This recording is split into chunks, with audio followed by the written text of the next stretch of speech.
আরজি করে মহিলা চিকিৎসককে ধর্ষণ ও খুনের ঘটনায় প্রতিবাদে নামল পুরুলিয়া জেলা বিজেপি। মুখ্যমন্ত্রীর পদত্যাগের দাবি জানিয়ে এদিন পুরুলিয়া শহরের জুবলি ময়দান থেকে আরজিকর ঘটনার প্রতিবাদ জানিয়ে ব্যানার পোস্টার হাতে নিয়ে মিছিল করেন বিজেপি নেতাকর্মী সমর্থকেরা।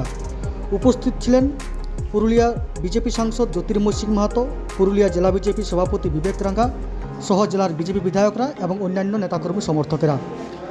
বিজেপি সাংসদ জ্যোতির্ময় সিং মাহাতো বলেন, এই ঘটনা অত্যন্ত ন্যাক্কারজনক, বিষয়টি সংসদেও তোলা হবে এবং মুখ্যমন্ত্রীর পদত্যাগের দাবি জানিয়েছেন তিনি। শুনুন কি বললেন পুরুলিয়ার বিজেপি সাংসদ জ্যোতির্ময় সিং মাহাতো।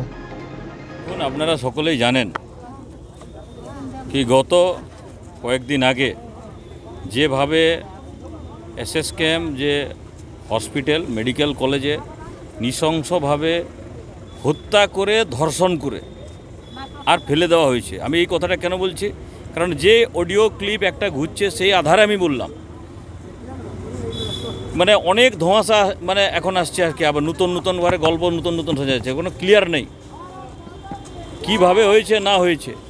এবং সেটাকে লোপাট করার জন্যে যেদিনকে মায়েরা আপনার দখল নেওয়ার চেষ্টা করেছে, রাত দখল নেওয়ার যে ঘোষণা করেছিল, সেই দিনকে তৃণমূলের গুন্ডা বাহিনী যেভাবে হাসপাতালে যায় এবং লোপাট করার জন্যে ভাঙচুর চালায় ওখানে, এর নিন্দা করার ভাষা নেই। তার প্রতিবাদে আজকে আমরা এখানে মিছিল বের করেছি। মুখ্যমন্ত্রীর পদত্যাগ বাদ দেওয়ার কোনো কথা নেই। মুখ্যমন্ত্রী যখন এই পদত্যাগ করবে তবে বাংলার মানুষ শান্তি পাবে। অবশ্যই সংসদ কেন, সব জায়গায় সড়ক সে সংসদ একটা কথা আছে। আজকে রাস্তায় আছি, কালকে লোকসভায় উঠবে, এটা একদম পরিষ্কারভাবে বলছি। পশ্চিম বাংলাতে এই মুখ্যমন্ত্রী থাকাকালীন কিছুতেই কোনো কিছু করা সম্ভব নয়। ইমিডিয়েট তার পদত্যাগ চাই আমাদের।